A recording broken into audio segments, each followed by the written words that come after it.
This debate is not about trans people, or more formally, people with the protected characteristic of gender reassignment. Their rights remain quite properly protected and unchanged. What is at issue is whether the 6,000 or so trans people who have a gender recognition certificate count for the purposes of equality and sex discrimination law as members of their own sex or as members of the opposite sex.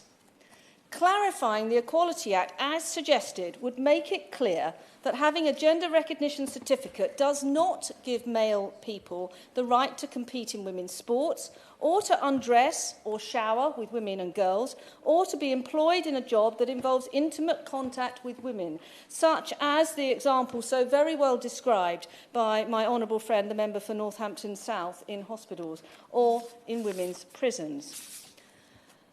Families, women and children in Southend West want to know that when the sign on the door says or indicates female, this is not up for negotiation.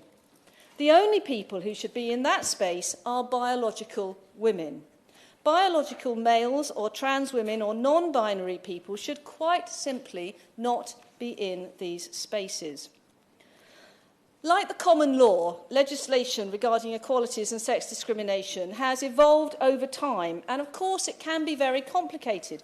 But what we're talking about this afternoon is actually a very simple clarification.